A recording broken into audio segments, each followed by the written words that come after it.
This one's going live.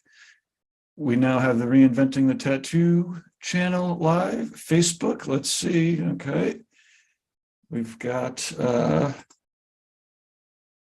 you very much for bearing with me here while I'm doing this. Okay, so like I said, let us know where you're beaming in from the chat room and maybe tag a friend. Now would be a good time to hit the stories. This is A Tale of Two Tattooers, a webinar I've presented. My name is Gabe Ripley. How are you? A couple times. And I'm going to, thanks Justin for beaming in. I'm just going to mute people as they come in. There's a Zoom link if you're interested. You would have already pre-registered, but anyways, so let's see. So this is A Tale of Two Tattooers. It's a webinar, and I presented it at Jesus and the Venetian Tattoo Conference in Portland, Oregon, at Hell City. Anyways, it's pretty fun. It's about an hour long, and I'll do a Q&A afterwards. So please feel free to ask questions in the chat room, but don't feel offended if I don't answer them right away, because I'll be presenting them. And let's see. Let me give you the lowdown for the Reinventing the Tattoo channel. So it is November 20th. This is a live stream, and we are beaming out throughout the Reinventing the Tattoo network, where tattoo artists, apprentices, collectors, and the curious are all encouraged to join into these live streams, to watch the replays if you're watching a replay, ultimately to share with each other, to get together in real life and whatnot, inspire each other, create better art and tattoos, in this case, better business together. So you might be beaming in from the YouTubes. We are also on the app store. So if you do a search for Reinventing the Tattoo in either Apple or Google, you'll find the Reinventing the Tattoo app. There is a Roku channel, that has 12 to 15 channels of the streaming going on at any given time, 24/7. It's like a tattoo network. It's amazing. And all the major podcast directories, that is the Apple and Spotify, and anywhere you could listen to podcasts. No matter where you are, you can always find the latest and greatest on the reinventingthetattoo.com website. There are free seminars available there. We don't teach you how to tattoo for free, of course, but there's like history lessons that are pretty awesome from Dre Brown and the Northwest Tattoo Museum. And there's also access to, I think, 5 to 6 regular live streams that happen every week on the Reinventing the Tattoo network. There's a calendar right there on the homepage. If you are a tattooer or an apprentice, you should be going to reinventingthetattoo.com. Check out the free lessons on the canon. It's a 400 a year, but it is so comprehensive. It has 2 years of Monday exercises on top of guest chapters from all sorts of amazing artists. It's out of control. The Reinventing the Tattoo canon. Let's see here. Let's see, the last show, what day is today? Today's Sunday. So the last show was 1 o'clock every Sunday at 1 o'clock Eastern. Jason Leeser hosts a drawing group. Today I beamed in for a little bit, or I didn't beam in, I was listening in. They were talking about tattoo conventions. So he spends a lot of time on the road, and there was 4 or 5 artists that were beaming in. So they were all talking about tattoo conventions and how they could, make better use of their time, and packing tips and all that stuff. So anyways, there's a ton of great shows. And I'm going to pretty much just get started here. Let's see. Okay. I'm going to do one more round to make sure this is working. Then I'm going to screen share and get right into the presentation here. Awesome. Seems like everything is going as well as it seems. Okay.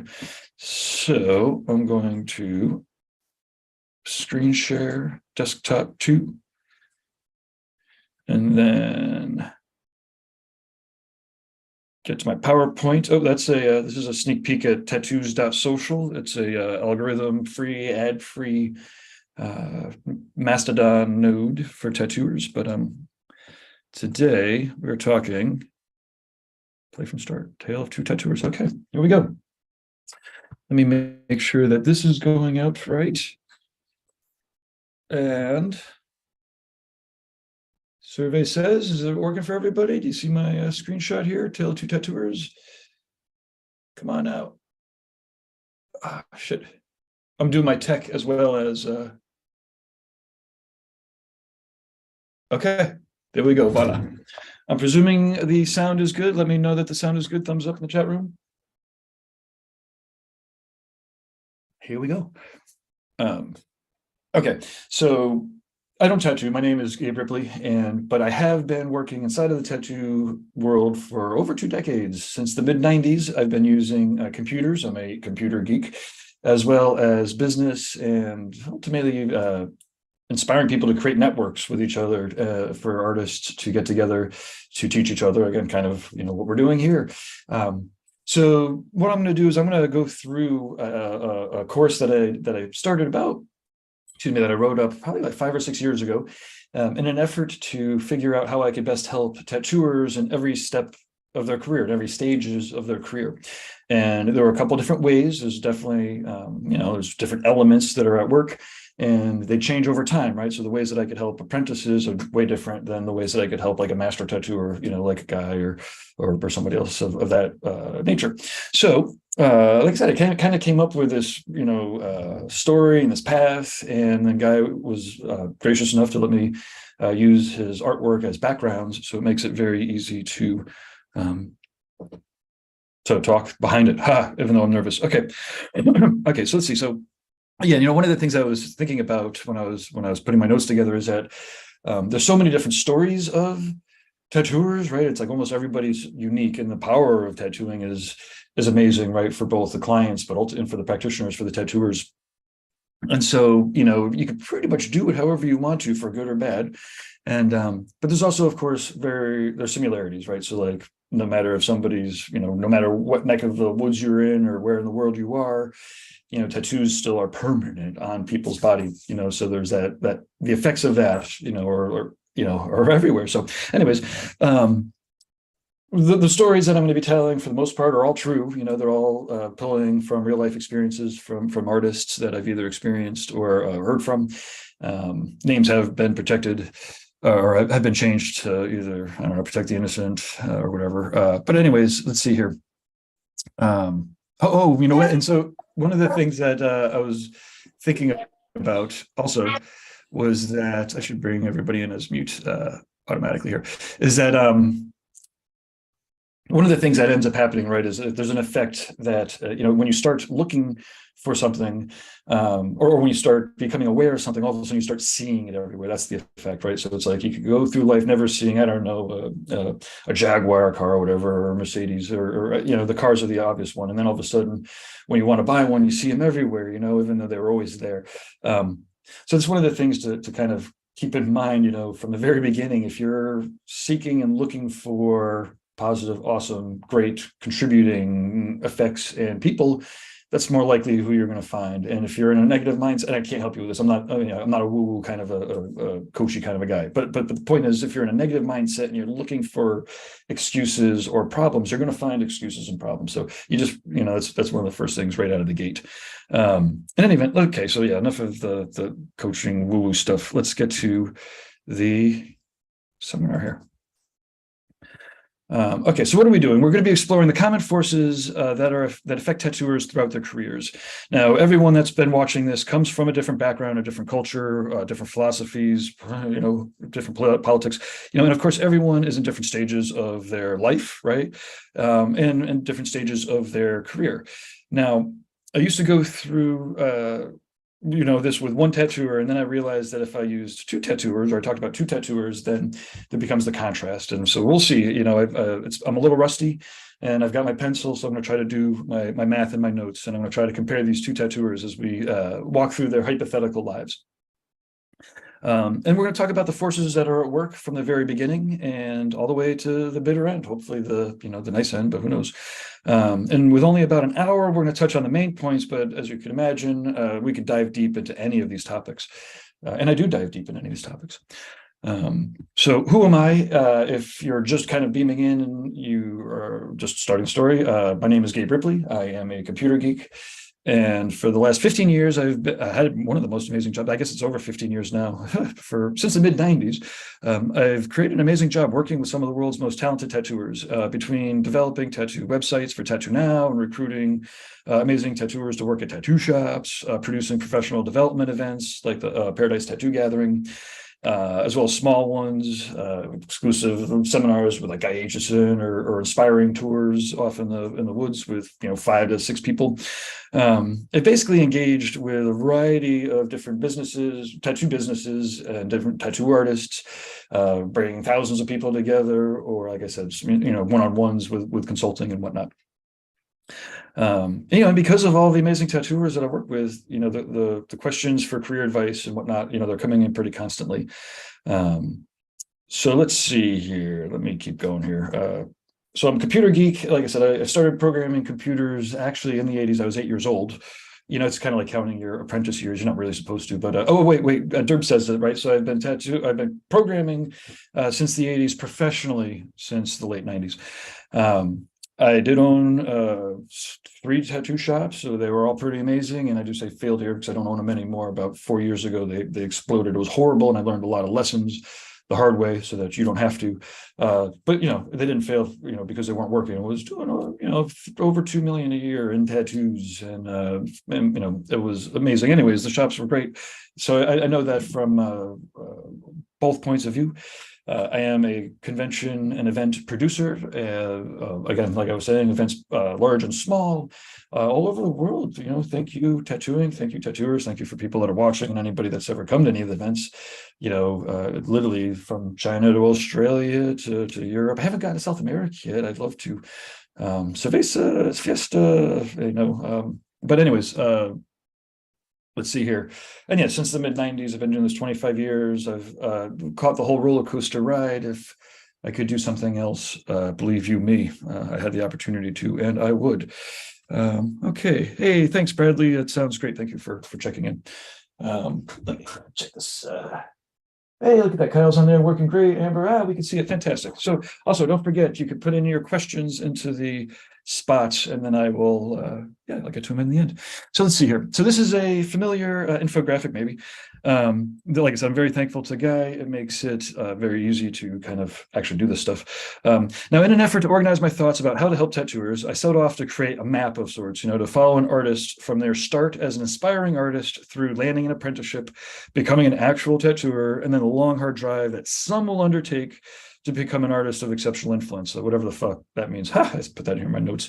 But the point is, some people will take actions and their artwork will affect hundreds of thousands of people, or I don't know, generate 7 figures or of money or energy, right? It's not necessarily just the dough.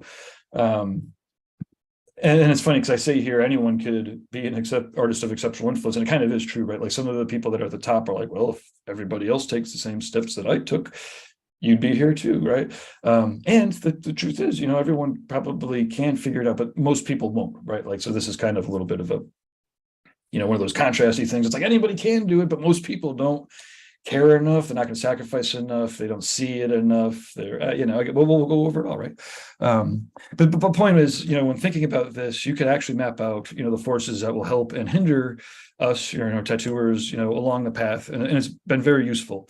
And again, life is, it's funny when I read shit that I wrote years ago, life is very unpredictable. There certainly is a natural order and predictable rules, right? So even in my roller coaster ride, like people predicted it, right? It wasn't completely out of the blue. Anyways, much like farming or like baking or whatnot, there's ingredients and there's recipes, and if you do it right, then you actually can consistently cook up some pretty amazing things. And then, and again, working with TattooNOW and with the events, I've watched it happen, hundreds and hundreds of times.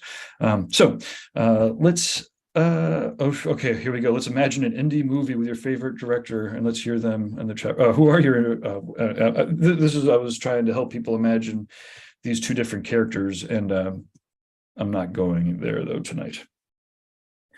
Okay, so when we're talking about artists of exceptional influence, right? So many explain. Oh, I already explained this. Many they'll talk about how they don't necessarily feel super exceptional, right? They are just people that are, they all do have trials and tribulations and struggles, just like everybody else.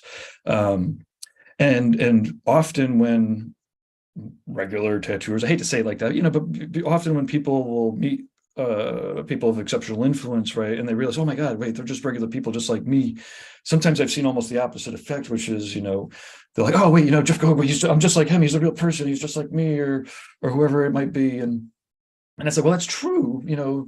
He is just a person. He's not a god. But on the other hand, like, just because he's a regular person and you could be there doesn't mean you are there, right? So there's, it's amazing. The psychology of all this stuff is amazing. But let's see here. So the ingredients, let's just talk about what it's going to take. And then we'll talk about how these affect you throughout the course of your career. Education, it's vital. It's probably the main core of all of the solutions, right? The more educated we are, both in practice and in discipline, but as well as in input, then the farther we're going to be able to, to take it. The more we'll be able to see, maybe, the more we'll be able to think. It is what sets us apart, our brains. I don't know. I don't need to tell everybody here that's watching this about the value of education, hopefully. It's really just math. Okay, practice, right? So I don't know, there's the 10,000 hours rule. I mean, for me, I don't know, that seems silly. If you're doing something for 10,000 hours, you better be fucking good at it. And I also know people that have done shit for 10,000 hours and they are still not good at it. The thing with practice is you don't want to just repeat things for 10,000 hours. You want to change what you're doing, to pay attention to the effects, to do something a little different. And again, with tattooing, you got to be very careful. You're not just experimenting on people, right? But again, with practice and tattooing, for instance, people who learn in street shops doing 3 to 5 small walk-ins a day for 2 years, they just get more practice, right? Than somebody who's coming into it as in a private studio-y kind of a thing, or in a slow studio. Promotion, and it's rough because it's really difficult, I know, for a lot of artists and tattooers to like promote themselves, right? To say, hey, you should buy my shit. And one of the things I love about tattooing is 2 things. One is, if you it's a really soft sell, so it's like you really want to educate people about what you have, but then let them do the sales, right? You almost don't want to sell them. You just want to educate them. For me, I want to educate them. So my promotion is all about education, and then when they want the best tattoo, hopefully our artist or the artist that I'm helping promote would be the ones that they're looking for. Networking, making, and again, as a computer geek, I'd rather, I am actually beaming out from my office, but I'd rather be doing that. But I really do like hanging out with people in real life too. But even though I'm somewhat of an antisocially kind of, what do you call them? What's that word? People know it. Everyone, it's a little bit overused in whatever it's called.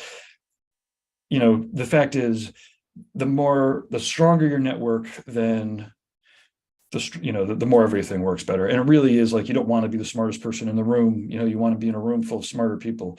You do want to be sure you're in the room with the right people pushing in a similar direction, right? It's like everyone, we can't all think the same, but we do want to be in a group of like-minded people pushing in the right directions. How we get a lot of good work done, right? Depending on the strength of your network.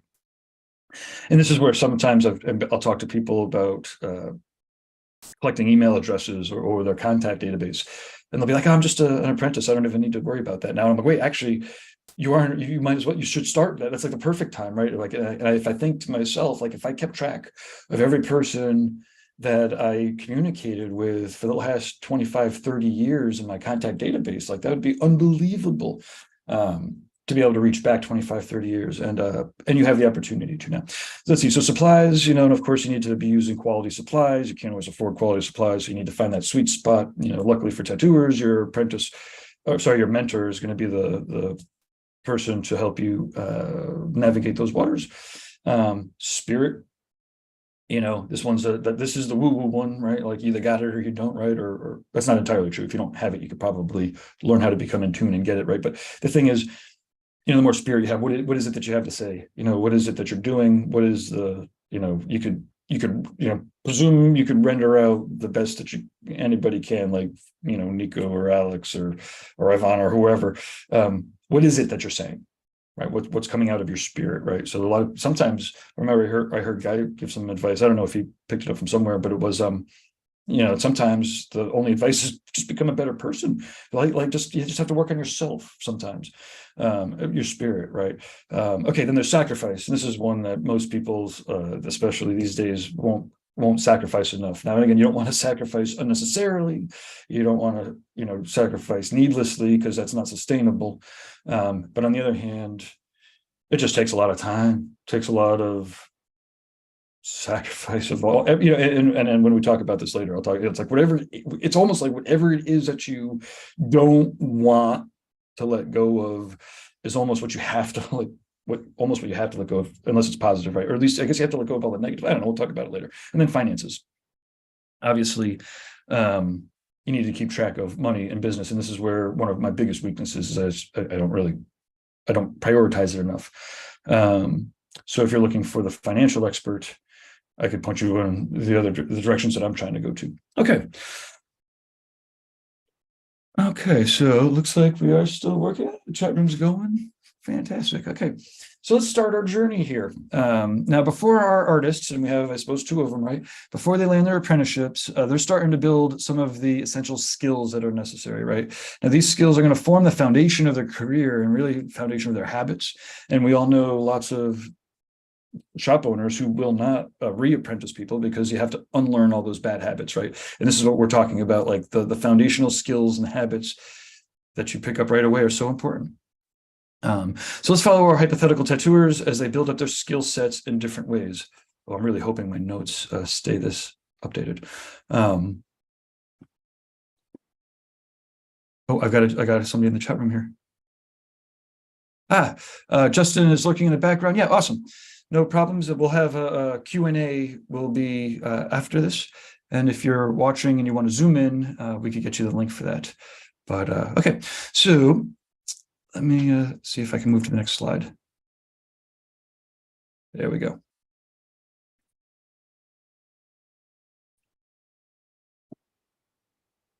Okay. So one of the strongest forces at work is the desire for continuous improvement, right? And we all know many artists who think that just good is enough, right? And actually that's, one of those sayings, good is an enemy of great, right? To be great, to be truly great, really routine of professional development is an invaluable tool. Discipline, it's really easy to be disciplined when things are easy, right? So, but pushing boundaries and breaking through barriers inherently is not easy.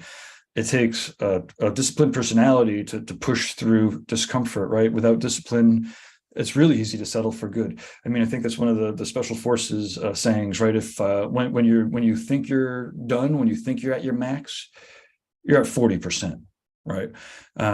Drink more water, get some more oxygen in your system, and just you have to do it. You have to be disciplined enough to get through it.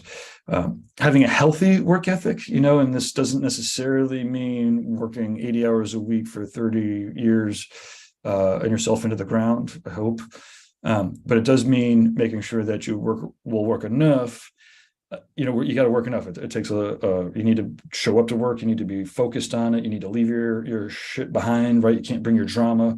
You need to be there to work, to produce, right? And one of my favorite tattooers and artists is Sean Barber. He's, he's fun. He's really fun. He's amazing. He's caring, and he cares about you, and he's there to work, right? But he's there to have fun. It's fun work, but you gotta have the work ethic,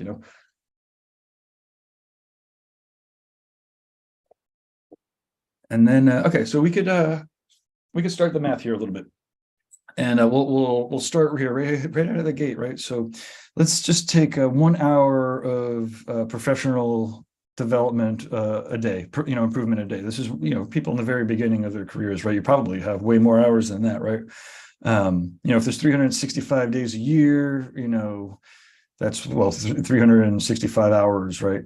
If there's another apprentice who's doing it, 4 hours a day, right? There's 1,200 hours, extra, right? Math that stuff out for 10 years, and all of a sudden, the people who have, or who are putting in the time, all of a sudden, again, it's how you get to that 10,000 hours, and again, 10,000 hours doesn't mean anything except for you spend a lot of time on it. You have to do it smart. Okay, so now our artists, they've been working a little bit, and they're starting to get critiqued a little bit here, right? And really, you need to be able to take a healthy critique. Learn how to recognize good criticism from the bad. Learn how to not take it personally, and how to use other people's. Learning how to use other people's advice is essential. It's how you hopefully how you learn, and then when you use it productively, and the people who gave you the advice see that. inherently they're going to be more open to giving it, some more to you, right? And one of the things I've seen, I work with Guy, is that he gives to so many people, they give back, right? So that's kind of thing. Okay. So now we have our two artists, and they're getting an awesome critique from a young master I have here, right? And we all have overheard these types of critiques. Each point, oh yeah. So how about this? So there's two artists, right? And they're getting critiqued, and one of them actually, is accepting the critiques, right? And the other one, as they're going through, it's like, oh, you need to strengthen up your lines or whatever. Oh yeah, I knew that, but the client was this, and then oh, you know what, this would be great, but this really needs another that. Oh, you know what, but this or that. It comes up with excuses every time, right? And actually, I remember one time specifically, I watched an awesome tattooer do this, and for 10 minutes, it was painful. Like it was just like all those excuses, like, oh, well, this or that. And then when the guy was done, when the tattooer was done giving the critique, they were like, okay, you can't show me your portfolio again until you do all of those things in your head that you think that you should be doing, that you should be doing. All those things that you told me that you knew you should be doing, then you need to do them.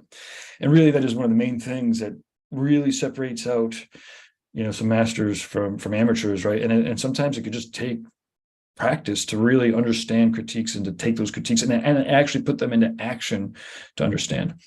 And so here we go. So we have one of our artists who's going to get a professional critique once a week of their artwork, compared to another tattooer who actually doesn't even take it very, very well, right?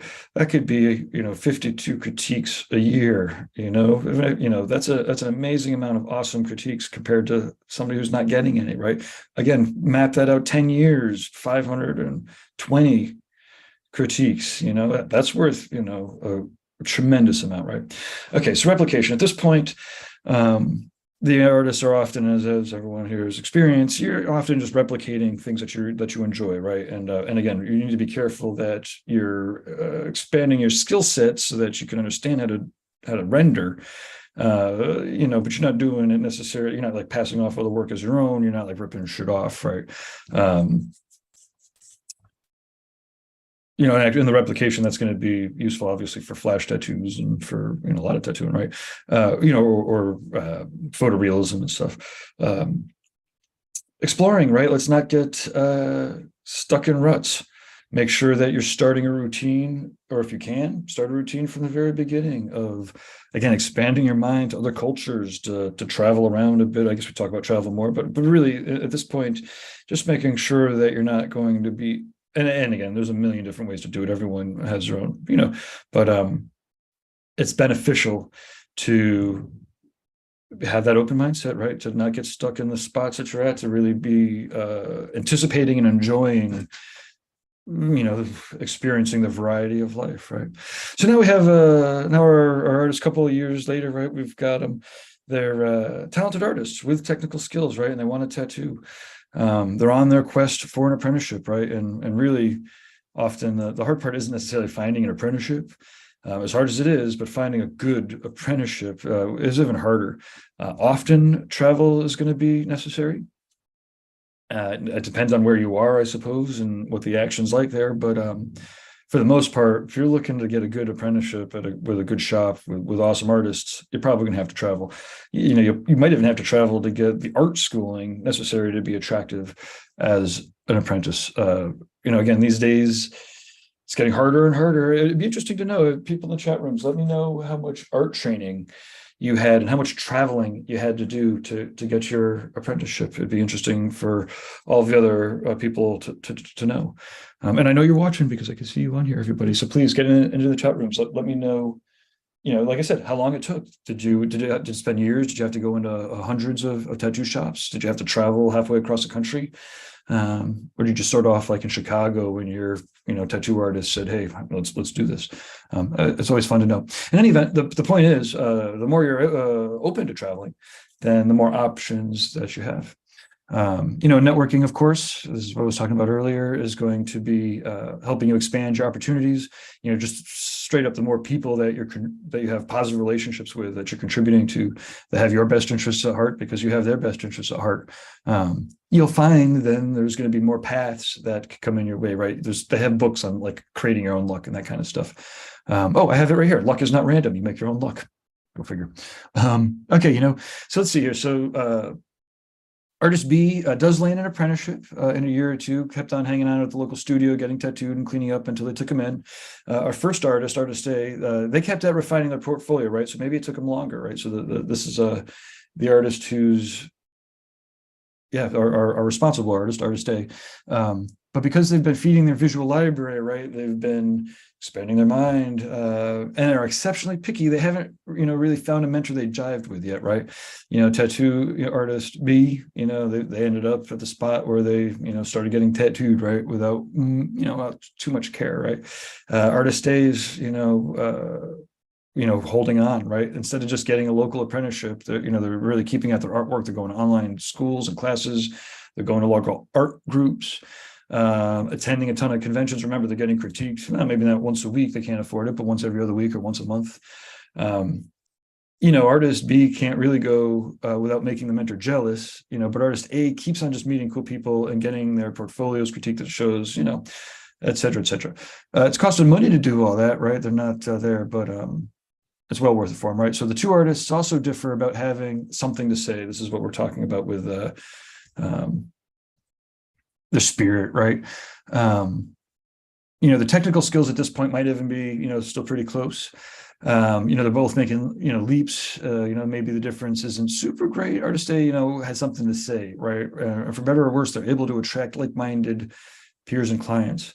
Artist B's just kind of, takes on their mentor's bad attitude, right? Not only with networking, not really caring about meeting new people. Some of them kind of even frown upon it, right? They just become grumpy and shit. So bam, it's like not only is the first artist here expanding their vision by traveling and by actively seeking new people, but they end up making just more solid connections in the process. And this, helps with actually authentically, caring about something, that will strike a chord, with people, right? When you actually give a shit, well, again, you could attract whoever you want to. You can either attract people who give a shit or people who don't give a shit. I don't care. I'm just telling a story here. Okay, so in any event, at this point, artist B is always wondering, or artist A is always talking about this or that and doing benefits or whatever, but they're still grabbing drinks together. Our apprentice hopefuls are still friends. Okay, and now we've got a quote from Ben Franklin here.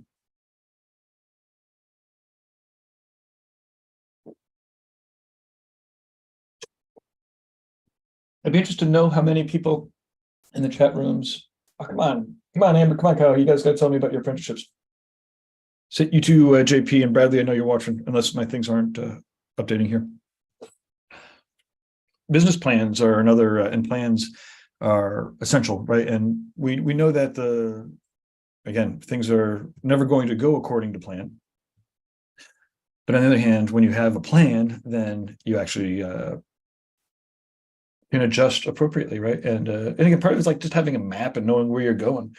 If you don't have your mission and values set up, you're just kind of doing things as opposed to like going somewhere. Okay, so now Artist A has finally landed their apprenticeship through a convention connection, actually, and they're off to the races.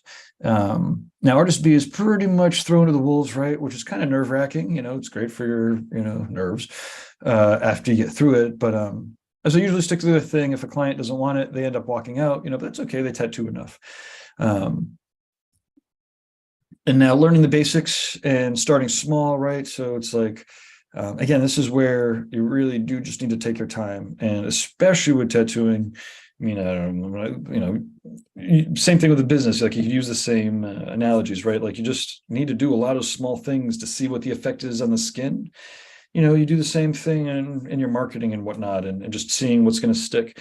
Now, I have to say, like a bazillion people are asking me all the time about social media. And what I have to say is, like, so often there's just really standard things that people can do that they don't have to worry about social media to get busy. Just starting small and with things like business cards, right? So let's see, promoting original art. Okay, so I guess I'm getting a little ahead of myself, but let me tell you a little bit like just business cards. And this is a great compounding effect too.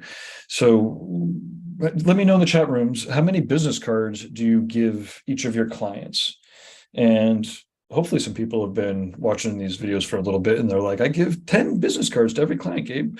And so we have our two artists, right? We have our grumpy artist. He doesn't give a shit. He's never, he's out of his business cards half the time. And then artist A, excuse me, she's on top of her stuff, right? So there's always 10 business cards, every client, right? Thank you so much for getting tattooed by me. I really, am grateful and feel honored that you would trust me with such a permanent mark on your body. If anybody, compliments your tattoo, please give them a business card. Here's a set of 5 or 10 cards so that, you can give them to somebody who compliments you, because that's the best way for you to refer us, right? Obviously. Right now, let's just say you do that, right? So artist A is going to give 10 business cards to every client. Say there's 2 clients, a day, 1 or 2 a day. And if you're at a good shop, if your shop is promoting properly and giving out business cards to everybody, then you should be tattooing 1 or 2 people a day. Let's just say they're tattooing 1 person a day. That's 5 days a week. That's 50 business cards, a week, right? And then if there's 50 times, let's say 50 weeks, say tattoo 50 weeks, take 2 weeks off a year. Maybe it's a little less or more, or maybe take a little more time off, but let's just say it's 50 weeks. That's because it's easy math.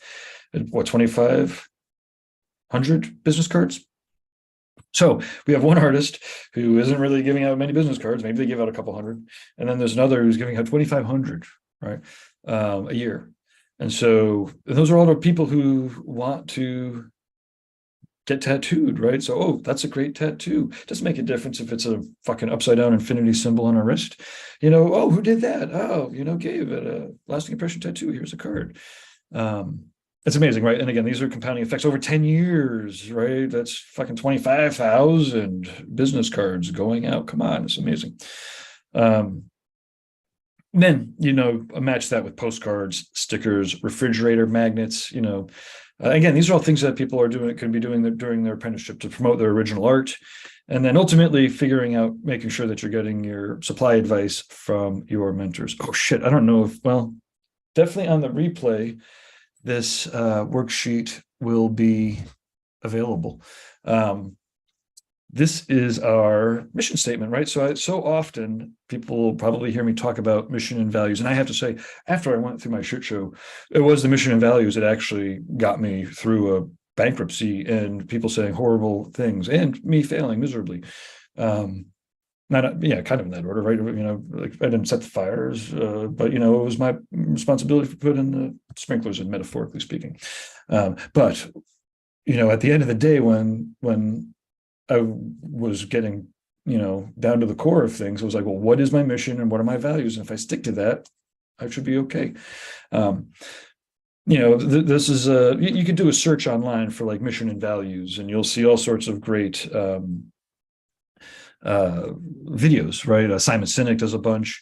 I think I have some in the courses, that, I'm not selling anything. Point is, you want to know what your mission is, and you want to know what your values are. The mission is what you're going to be doing, and your values are how are you going to do it.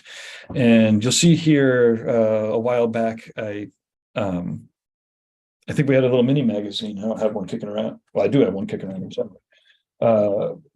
And you can see there in our ad, I ask, or I don't even ask. I'm like, well, these are the values that make our tattoo shop tick, right? And it was pretty amazing because I remember years later I was at a tattoo shop in Wales, and the tattooer, when we started talking about this stuff, was like, oh, you know what? I remember you posted up a picture of this. This is what it was, of the magazine, and I remember I printed that out and I put it up in my station. And I was like, oh my God, and at this point I was like, still reading books about this stuff. I was like, oh my God, that's fucking proof of it, right? It's like, I went through the effort of identifying what was working, as far as our quality, work ethic, honesty, longevity, intelligence, patience, right? Because I had attracted people previously that were interested in the action and the money and whatever it is that they saw going on that they were attracted to, but it was not the work ethic, or it wasn't the honesty, or it wasn't the longevity, right? And so by identifying the values, I was able to basically get in sync with people, right? It's pretty cool. So yeah, you can either check out that worksheet or find some of the other videos and stuff, or hit me up. I'm down with chatting about this shit. Okay, here we go. We've crossed the threshold now. Our artists, our two artists, are now professional tattooers, and really, at this point, the responsibility to improve, now that our tattooers are working on people, has greatly increased, right? Obviously, it seems to me, right, that due to the nature of what tattooers are doing, the sacred nature, you really do have, you got to be seeking improvement. You have to improve your art. You have to, because you're marking people for the life. A routine of education really is vital. I feel like, and if you're not, then I feel like you're doing tattooing and your clients a disservice. Your best tattoo should be the last one. And okay, so we have education, we have practice. Let's stick with this, education and practice. So practice, again, clearly practice makes closer to perfect, right? But it's practice with intention. It's not simply repeating actions. Simply repeating actions isn't practice, but again, repeating to figure out what it is that was working and what's not working. Promotion, right? Having a consistent brand, right? So now these professional tattooers, you want to have a logo and a word mark and colors that are consistent. A brand, when people see your business cards and your posters and your stickers and your website, should have the same. It needs to be consistent, right? And the beauty of having a mission and values, right, is that you can filter almost everything through that. And it makes your brand easier to identify. I mean, in essence, your brand, your colors, and all this is going to convey your mission and values. And that's the beauty of you guys. You're all artists, right? So you get to do this all creatively. And you'll notice maybe even some of the old institutions, they'll have their values, and it's how this fucking cheesy ass posters start, right? That you have values in the posters that are around, right? And if you're not living your values, then it is bullshit, right? I remember interviewing somebody who was I can't stand values-based companies. I'm like, oh my God, I've spent the last 5 years drilling values into the business. But they were working with companies that didn't actually believe in the values that they were proposing, right? So in any event, again, promotion just needs to be consistent. I'm maybe my promotion, but again, mission and values is everywhere, and brand is very important. So what else we got? We got statistics. So this is keeping track of not just money, although you should keep track of your money, but really how about, positive reviews, right? Positive reviews versus not just bad reviews, but positive reviews and bad reviews. Keeping track of, new customers and repeat customers, certainly keeping track of income, right? And the value per client. It would be interesting. How many people know the value per client to themselves, not necessarily, or to the shop? And I'm great. I'm psyched. I got some action in the chat rooms. Thank you very much, everybody, for talking about your apprenticeships. The next question is going to be about, do you know how much each client is worth on average? It's pretty simple to figure out, your total income or total revenue for the tattoos that month, divided by the number of people that you tattooed. And if you do that for 10 months or a year, or a couple of years, you can really hone in on a pretty awesome statistic, which is how much money do you make per client, right? And if you make, $150 per client, that means you could spend $25 per client. Fuck it, you could go around and be like, hey, I'll pay you $25 to come and get that. You don't have to go that far. Point is, understanding your statistics means you get to make decisions based on those statistics. And the supplies, again, now these, now our two professional tattooers are actually spending their money on better supplies and better equipment. And then worldview, again, we have one of our artists is not really giving a shit, still there, just tattooing. They don't have to go anywhere. They can tattoo locals and make a couple $100 a day, really. Even 100, $200 a day, I guess, these days. It's inflation. And then our first artist A, travel the world, right? 3 times a year, and maybe it starts off as once a year, and then twice a year, and then 3 times a year, and then 4 times a year. always expanding the network, again, expanding the visual library. The tattoos are just a little better because there's more to them, right? And what the tattoos say, what the artwork says, is just more worldly. It's got more experience to it, more oomph to it.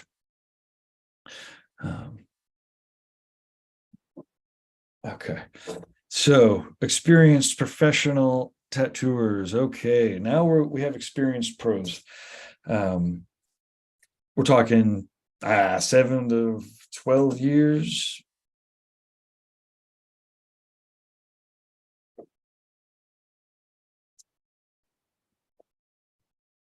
And now at this point, often tattooers are going to have something to give back, right? Hopefully something to add, maybe not to like to the massive tattoo world in general, but after 7 to 12 years, definitely something to your tattoo shop. And to your local tattoo community, right? Again, this is where if you do anything for 10,000 hours, hopefully get good at it. And if you're not, you should probably find something else that you would get good at after 10,000 hours. Often, creating a small seminar like this will help you organize your thoughts, and to which in itself is incredibly useful.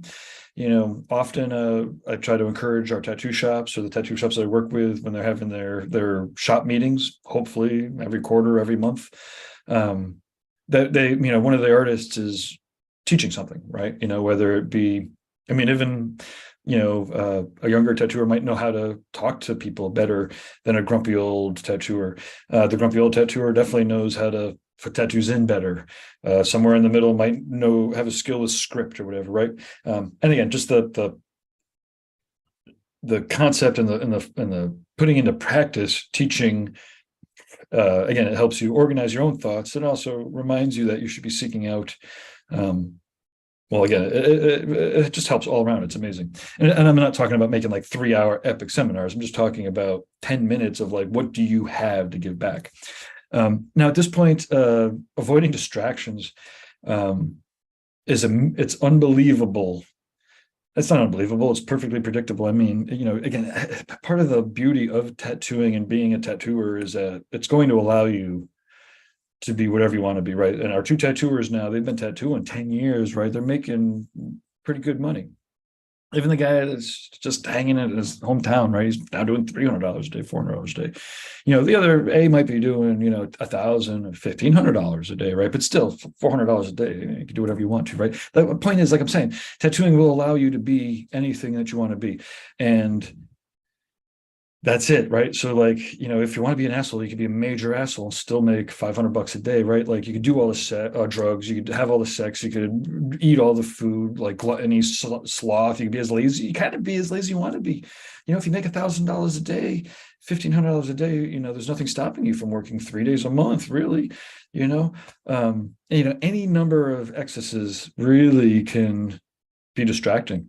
And one has to be exceptionally focused, and solid in their egos to avoid, I guess the 7 deadly sins. I hate the religious stuff, but they classify things relatively good. Point is, this spot here, this is like one of those spots, like you really have to just work on yourself and figure out, and I have to work on myself just like everyone else does. What is it that is if you bump it up to 12, right? If you bump it up to 15, is it healthy or not, right? And so again, my lack of interest in money is horrible, because if I'm in charge of millions of dollars and I don't give a shit about it, then I don't have a lawyer to protect it, or even the sometimes even the knowledge, right? So like I said, this is where it's like whatever it is that will be your weakness is going to be what is tested. It sucks. I'm sorry. I don't know what to tell you. And you don't have to fucking go through it. Like I said, it's uncomfortable. And in some ways it's like uncomfortable from here on out if you're just going to always try to grow. Growth is same, it's just like the gym, you don't get stronger by like chilling, unfortunately. So let's see here. What do we got going on here? Philanthropy. This is one of my favorites, right? So another philosophy that will help tattooer A, because they give a shit. But one of the philosophies and forces at work that's going to help them progress is a sense of philanthropy, right? The attitude of giving back to actually help others, and to have that naturally, like not like just try to take advantage of people by like giving it enough to get, right? But like by truly helping others, by being a we person instead of a me person. I'm not going to talk about politics much more than that, and I don't have to, because I know what's stronger. Okay.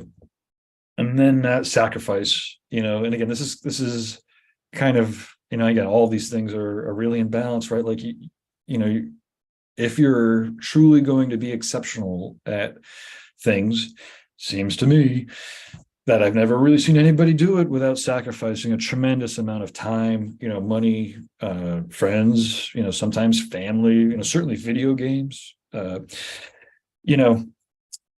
again, like, it's almost like it depends on what you want, but if what you, in this case, tattooer A and tattooer B, they want to be Guy Aitchison or Nick Baxter or Ivana or Carrie Barba or whoever, right? They want to be one of these tattooers of exceptional influence, right? Or at least they think they want to be. And so, which one that is sacrificing their time, their headspace, a couple of thoughts. One is, I remember a musician once told me, there's a,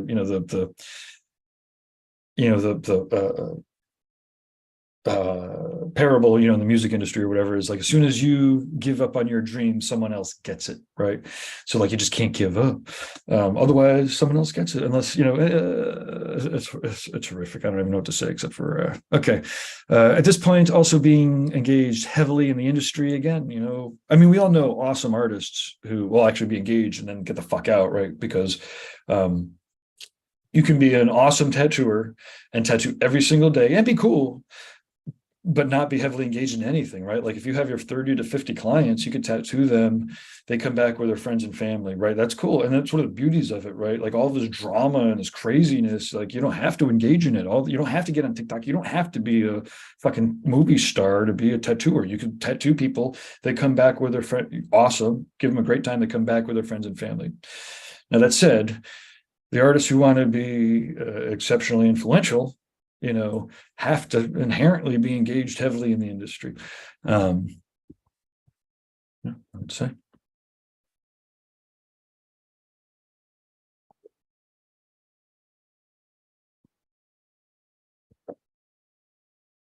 I have no idea if anybody's watching. Oh yeah, people are watching. Okay, cool. Thank you. Okay, some more comments here. I'll definitely have a fun time catching up with everybody, and then we can zoom in after if anybody wants to zoom in. We'll be able to do so. Okay. Yeah, obviously, guys, a wealth of information, and I have to say, I've been working with them for almost over a decade, maybe closing in on 2, and it's unbelievable. Sometimes I'll be on a conference call with them, and I'm like, oh my God, this guy's so fucking smart. It's out of control. I don't even know how it got past me, because I have, I work with them a couple times a week, and but the fact is, he's been very intentional about his environment, about the people he tattoos, and he is, he's a massive influence on all of us, and he's right. Like, the part of, sometimes it's like there's, often there'll be tattooers that are here in their career, right? They're like, they've been working for 15 years, right? And they're taking the seminars, or maybe they're working 12 years or 8 years, anywhere between 6 years and 15 years. I've been doing this stuff. I keep doing this stuff. Like, I'm taking the seminars, I'm taking the courses, I'm doing my business, I'm doing this stuff. Why am I not there? And it's sometimes, and again, it's not like, sometimes just having lived longer, like, you could be like, actually, you're doing it. Like, I don't even know what to say, except for all you had to do is keep doing it, right? Like sometimes, again, it's like a trek across the country or something. Sometimes you just have to keep driving to get there. It's like, you can't, like, you could fly there sometimes, right? But it doesn't, it's in tattooing, in this case, it's like, flying there doesn't get you the miles, right? It's like the trip is what gets you there. I do. Yes. The other thing about creating seminars is that 10 years later, when you revisit them, it takes on a whole new meaning, right? So this slide here is all about like long-term and short-term vision. It's like the difference between being wild and crazy and having a disciplined routine. This is a storm, right? So often we're, there's a lot of nautical stuff already in tattooing to begin with. It's part of the recent historical roots. But you could think about like tattoo shops and a tattoo career, and as I was saying earlier, like when it's calm seas, that's not a test, right? It's really easy to be, busy when it's easy. It's really easy for a whole shop of 10 people to get along when it's easy. It's when the storm is coming and it's like, oh shit, now it's time for us to do our jobs. Now we've got to be disciplined. Now we're counting on each other.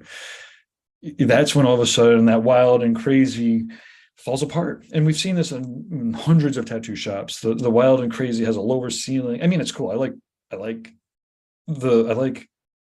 interjecting wild and crazy. But here's the thing, and Hannah said it. Hannah, Guy's sister, Hannah said it best. When you have like a disciplined routine, you could actually be more wild and crazy, right? Like having a crew of people that are dialed in with each other and are disciplined and they have the routine down means when it's time to improvise, they can do it, and they can do it together, like a band that's tight or whatever. And if you have a pirate ship of just wild and crazy people, then when it's time to do something together, it just ain't gonna happen. And again, one of the things, although I'll also often say with tattoo shops is, even pirate ships do have an all hands on deck meeting, right? Like there is a discipline in a pirate ship, or at least in the ones that were good. So, okay, let's see, where are we at here? Jose, how are you, man? Things are pretty good. They certainly have been worse. We should catch up. You're still in the area, I think. Awesome. Okay, let me. I got a quote from somebody. Okay, so let's see. So let's start the trek all the way up. Artists of exceptional influence. Oh boy. Okay, so we just talked about our experienced professional tattooers, which now leads us to the fun part of the story. And I guess fun for me because I don't actually ever have to play this game. It's difficult to find an exceptionally influential artist who hasn't been refining their skills for long periods of time, right? I mean, that means like the actual technical skill, again, their disciplined routine of self-improvement compounds over time. So after 20 years or 30 years of like always paying attention and trying to do it better, these are the artists that are masters of their craft. There might be outliers that pick that shit up or have fucking brains that do the things, right? But like, Guy didn't get where he was because of anything other than he spends time improving himself. Other people go to sleep and he fucking draws throughout. You go to sleep. I can almost guarantee that when you go to sleep, Guy fucking starts a sleeve drawing and fucking draws for 2 hours, right? Unless you're going to sleep at 3 a.m, right? And, it's that disciplined routine of self-improvement that compounds that gets people there, right? And again, I'm not like suggesting that you kill yourself and work, right? Like, but you need to have that disciplined routine of self-improvement.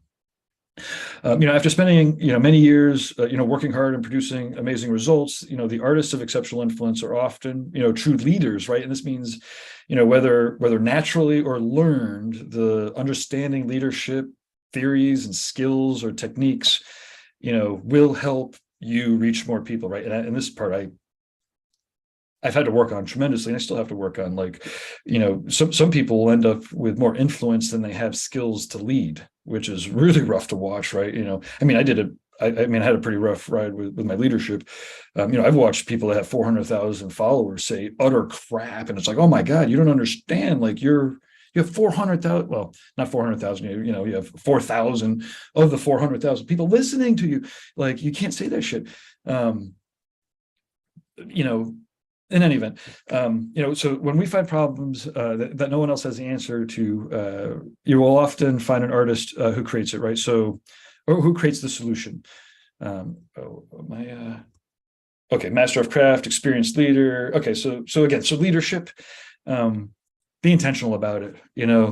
Like, a lot of people get it naturally, or not naturally, but a lot of people tend towards it naturally. The military is great with leaders. The leadership in the corporate sector and the business world is kind of fucked. Like, I think that we want to influence it in a positive manner. But that said, I'm sure that most people here have kind of gone out and explored the vanilla, business world, right? Where it's like, or the natural business world where there's, leaders and again, for me, like, Simon Sinek is kind of one of my favorites. Nancy Duarte is awesome. Yeah, in any event, as a like a loner computer geek, for me, I'm like, I don't need to be led by anybody and I don't want to lead anybody. But the fact is, if you want to be an artist of exceptional influence, you are going to be influencing people. So you want to learn those skills. Oh shit, it's 9 o'clock, so I'm at an hour here, and I've got oh no, okay, because we're doing pretty good.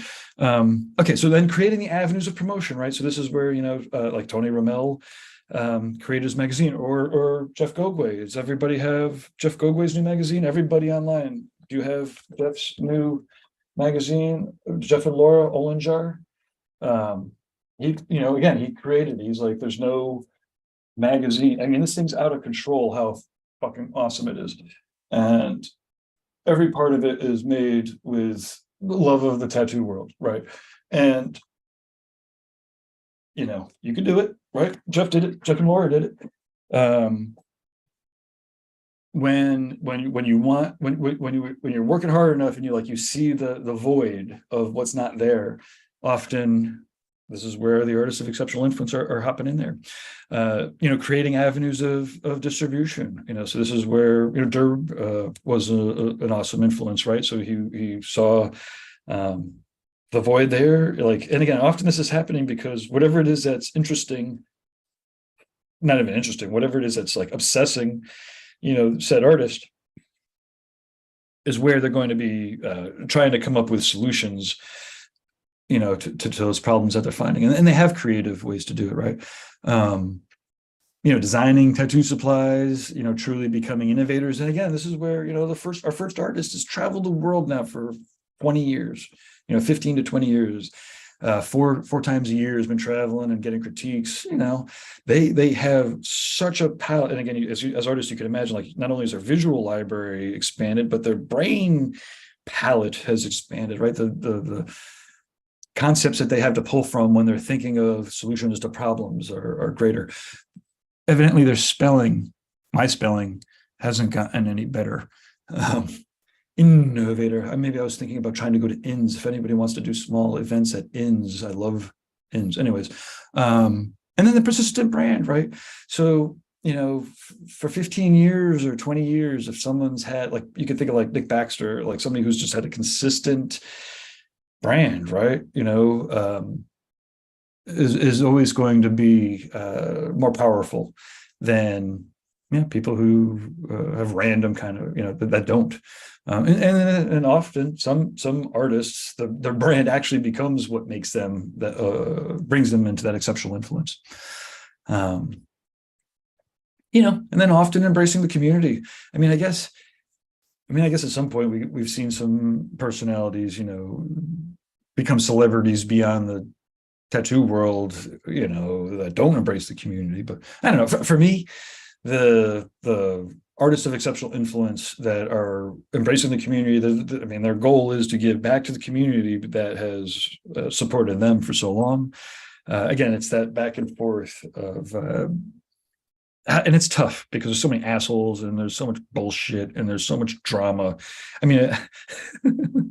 don't even know what to say, except for, like, you kind of gotta love it. You have to love the community, I guess. I don't know. It's crazy because it's like loving a hurricane or something that's out of control. It is out of control. Anyways, embrace it. Okay, I think we're getting to the end. Okay, sit up, put some energy into the answer. Oh, that's excuse me, that's my notes. Okay, get some blood flowing again. How's everybody doing? Are everybody feeling positive and healthy? Take a big breath. Okay, I'm gonna take a sip.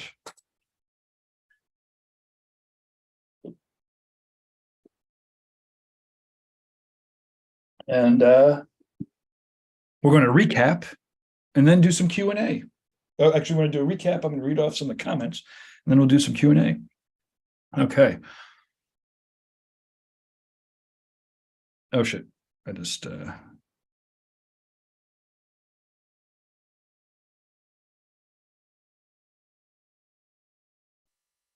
Bear with me here, people. Hey, there's more people watching now than there were when we started. Okay. Okay, here we go. So anyone can be an artist of exceptional influence. Start here. Promotion. So if you're interested in a free sample membership to TattooNOW so that you can update your portfolio, let me know. I can help you with, why is that? Oh, that's in the promotion section. Practice, you want to make sure that you're practicing. So email me, gabe@tattoonow.com. Tell me that you watched this video. Practice, you need to really practice it as much as possible. The responsibility really is on you. I mean, and again, if you're not tattooing, don't fucking go fishing. Fucking draw, paint, do 5 to 10 hours of professional development a month, and it's 1 or 2 hours a week. Just, let me, that's a great question, actually. I mean, and I know that it's going to be kind of stacked, but let me know in the comments section, how many hours a month are you doing of professional development, of stuff like this? Like this, we're on an hour of professional development. I'd be curious to know. Supplies, make sure you're always making more dough so you can buy the best supplies. Spirit, let's see, Wheel of Life link, make decision. Oh, I do have, you know what, let me just fly through this shit, right? We've already talked about all this. Oh, hey, networking. So one thing that we should do is everybody should drop their Instagram handles or their website address into the comment section so that everybody that's watching can then kind of cross-pollinate, and you could all network with each other. You're all already of similar ilk if you're watching this for this long. And okay, so this is a summary. I'm going to restate my main points and reuse photos. No, that's not true. The business of tattooing has been the focus of my work, and as the tattoo community grows, I feel that doing our part to keep the negative forces marginalized and to help shape the industry to value quality and integrity and hard work, it really is imperative. We've seen the effects of the international corporations and what they do when co-opting, a cultural art form, right? I mean, I don't know how many people in the music biz, but man, it's fucking horrendous. The presence is only going to grow as the industry does. I wrote this fucking 10 years ago. And I'm not saying anything against the conglomerates that sponsor our events, I guess. But, but as a unique art tattooers, you really do have direct control over, your work in a very unique way. Tattooing really has an immensely strong spirit, and I trust that it's going to take care of itself. But always, I mean, want to affect positive change. But, so here's the thing, right? Like, tattooing is going to take care of itself. It's a spirit greater and larger than all of us. But that said, I always want to make sure that I'm trying to affect a positive change on it when possible. And as big business is coming or it's here, even despite the fact that I don't really like public speaking, the game is on, right? The starting gun went off when TV picked up on tattooing. The media conglomerates are going to do what they've done to the previous arts and business and opportunities. Like tattooing is a difficult thing to try to make into a commodity if you, the tattooers, don't let it, right? Like you could spend your money with who you want to, and you are actually literally the people that are affecting it. So I don't know. Yeah, learn business, work on it. Otherwise, someone else will. And I don't know. I guess mostly I just want everybody here to have a positive influence on the tattoo world. And yeah, okay. I guess I'm wrapping up here. Tattooing is a difficult thing to make it work at your business as well, isn't it? Okay, so I guess this is a Q&A section. I'm going to leave this up here and read off some of the awesome comments because I was asking about them. Thanks again, everybody, for tuning in. Let's see what we've got here. So JP Mumney, locally, it seems like private studios, no walk-ins, are growing in number while street shops are declining. What is my view on that across the industry? Okay, well, Okay, so this is something I feel like has always been an issue. I think that all of the issues are getting amplified, right?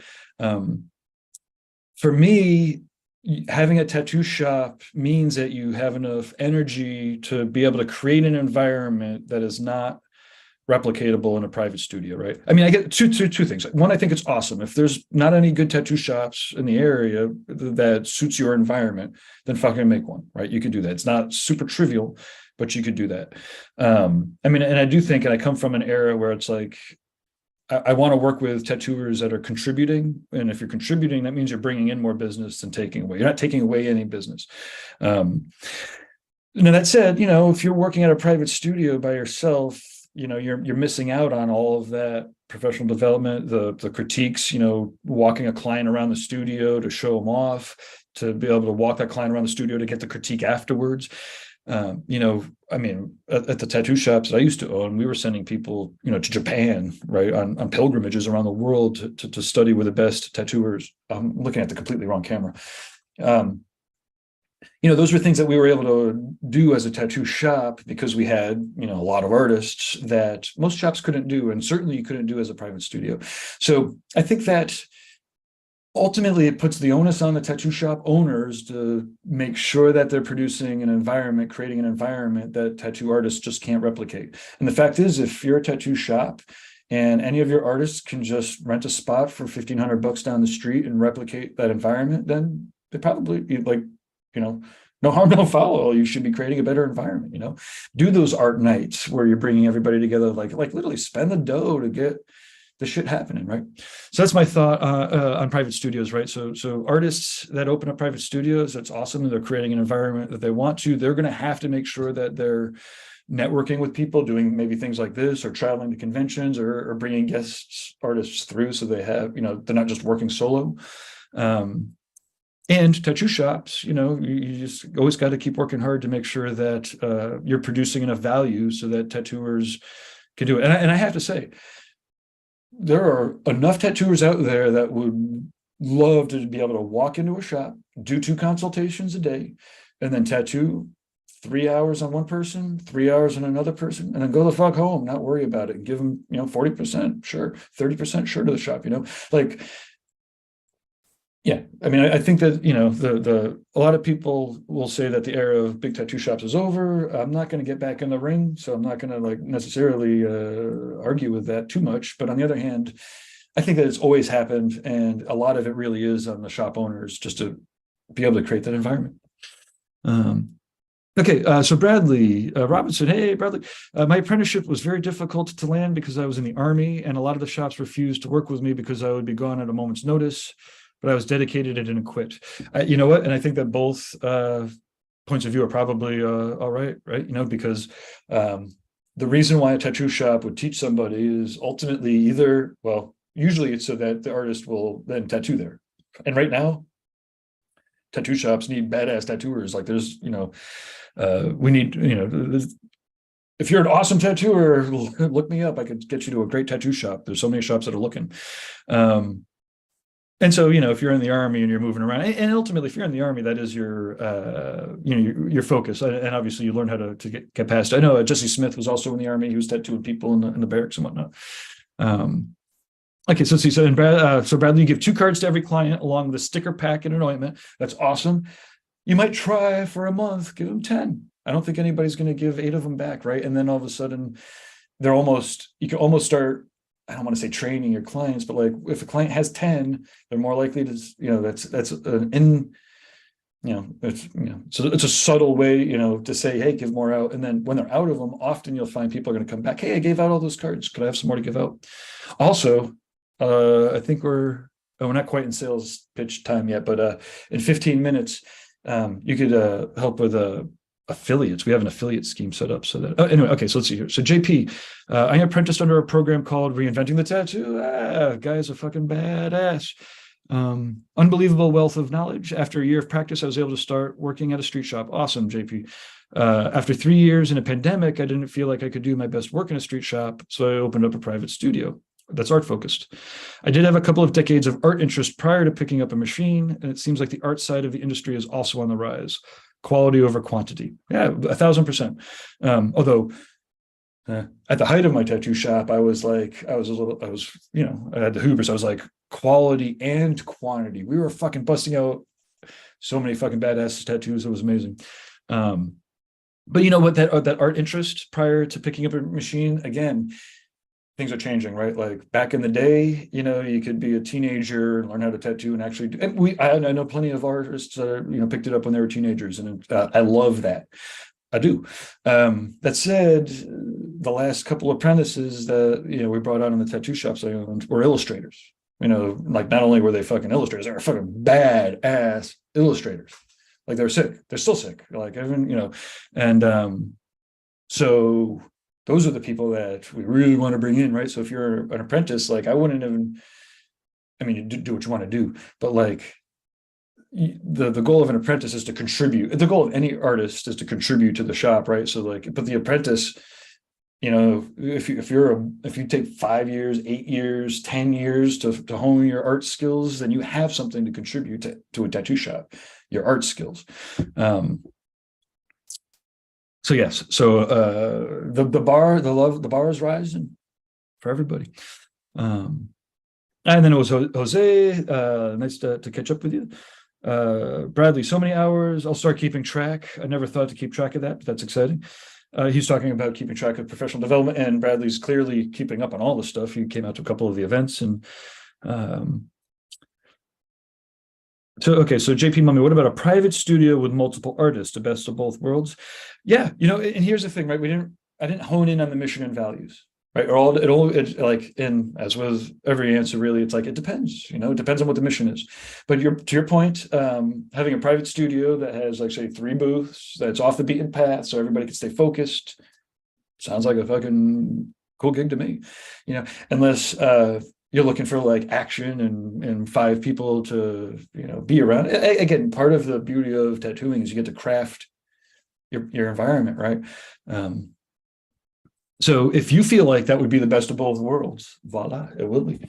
Okay, so let's see. So Kyle, working great, Morgan. Okay, so James Wisdom. Okay, the shop I got my apprenticeship in was far from my hometown, but they were best shop in town, and they introduced me to the work of Guy Aitchison. And again, you know, reinventing a guy is clearly unbelievable, and we're all very thankful.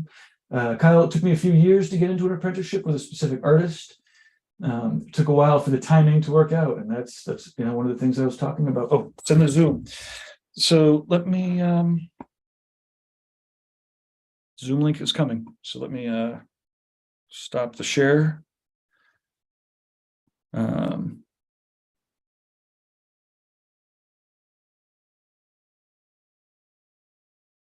Explore, fuck.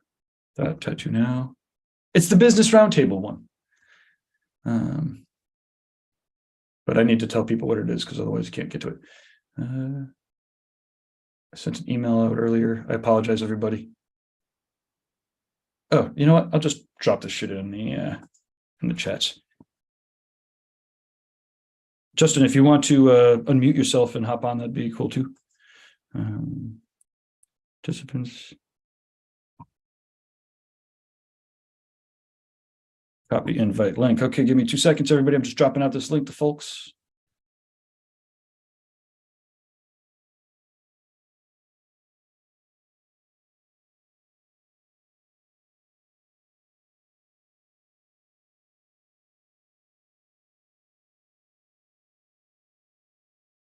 Be business. Aha! Got it. It is. It's going out in all of the chat rooms. Okay. Hey, we got a bunch of people dropping out their Instagrams. Facebook, go screw. Okay. So the YouTube channels have the Zoom. I think it'll just pop in. Okay, so then let me get back to screen share real quick.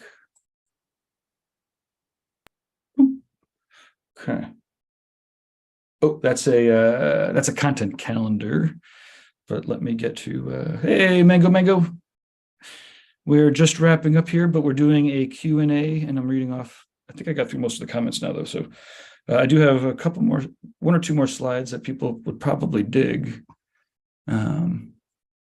So I'm going to play from current slide. Okay, yeah. So this here is this playing? Hey, I got hey, James, how goes it? Hey, Gabe. Do you have any questions or comments to start with, or yeah, let me stop sharing. How goes it? Well, I really enjoyed the presentation. And I think, I identified with a lot, but also, it really helped to sort of, it pointed me at things, areas of opportunity. All Awesome. right. Cool. Well, and you've been around, like, so James has been teaching art for how long have you been teaching, like officially teaching art? Well, I started teaching art when I was in college, and then I taught at college for about 4 years. Awesome. So, but I've been tattooing. I've been back to tattooing. Um, Tattooed for about 13 years, and then I took about 10 years off, and then so So it's a roller coaster ride. yeah. But I'm back, and it's been great. And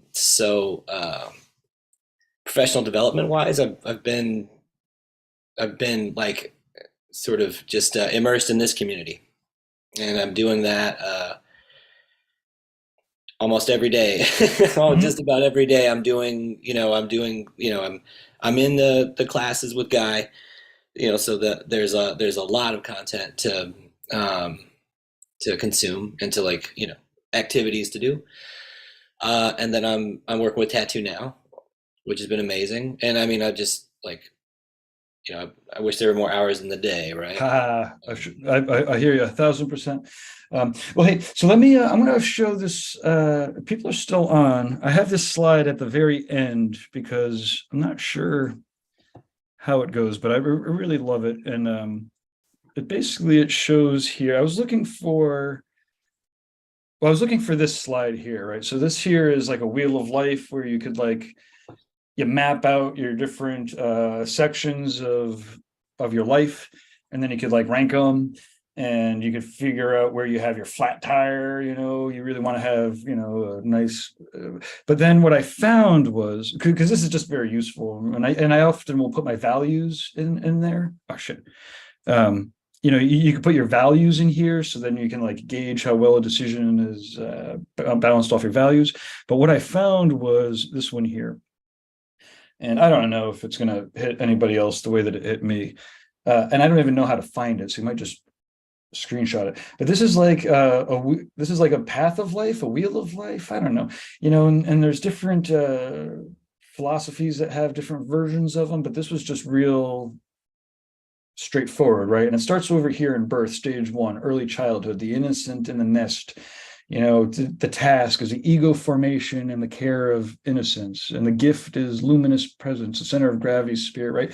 This kind of goes through the middle childhood, early adolescence, right? Early adolescence, the thespian and the oasis, creating a secure and authentic social self, right? The gift of fire. Man, my daughter's late adolescence now, but just watching people go through this.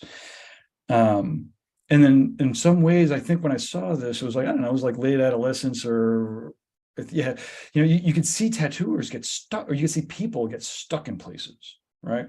And so it's when somebody's I don't want to grow up, it's wait, the early adulthood, right? You get, this is where you get the gift of visionary action and inspiration, where you start to think about, cultural depths, and ultimately, right, you can't become the sage in the mountain cave where you're tending to the universe and your gift is grace and your center of gravity is the cosmos, right? You can't get here if you never want to grow up. And I don't know. I just kind of saw when I kind of saw this, I was like, oh man, I could see where people get stuck. I could see where, I don't know. I just love the fact that there's so many different ways to, I don't know, to kind of track what the fuck is going on and where the hell we're going and what we're doing. And I don't know. Mostly when I see this slide here, I was like, I really hope people could, if they take a peek at it, they could figure out why they would want to actually grow up. Anyways, that's it. That's all I got.